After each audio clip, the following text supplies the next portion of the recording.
Hello बच्चों, let's see this question. The question says in the following questions a statement 1 is followed by a corresponding statement 2. Of the following statements choose the correct one. Option A, both statement 1 and statement 2 are correct and statement 2 is the correct explanation of statement 1. B, both statement 1 and statement 2 are correct but statement 2 is not the correct explanation of statement 1. C, statement 1 is correct but statement 2 is incorrect. D, statement 1 is incorrect but statement 2 is correct. So statement 1 दी गई है, for a charge particle moving from point P to point Q, the net work done by an electrostatic field on the particle is independent of the path connecting point P two point Q. Statement 2 में कहा गया है कि the net work done bye A conservative force on an object moving along A close loop is zero.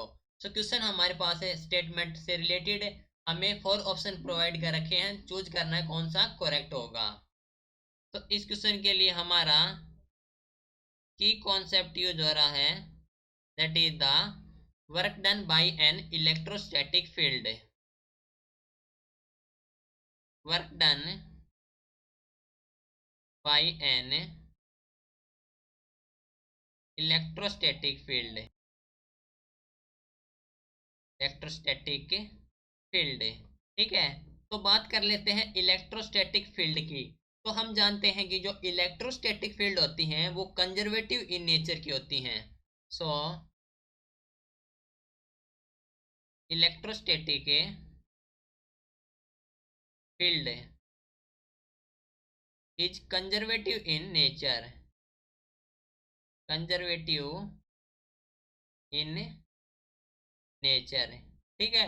ये conservative nature की होती हैं and it is a fundamental quantity of conservative field and it is a fundamental quantity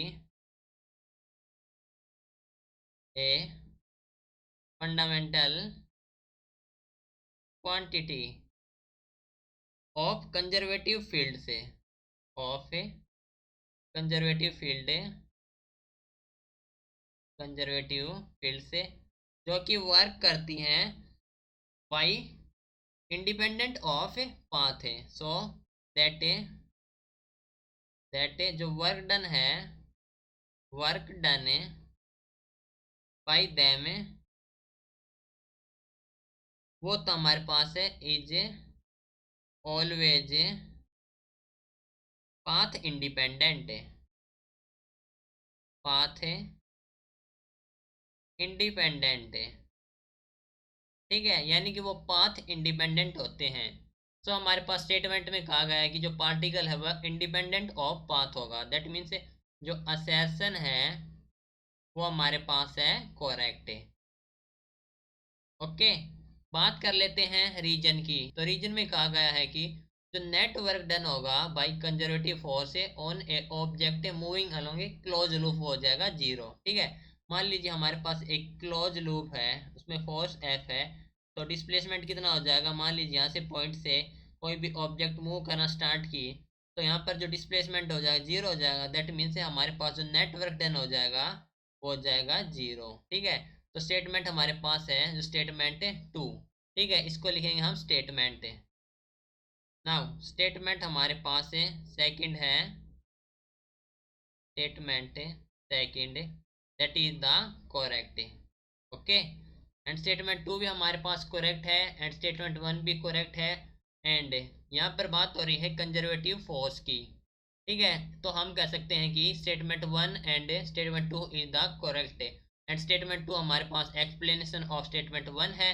that is option होगा हमारे पास A. Okay, so this is your final answer. Hope you understood it well. Best of luck.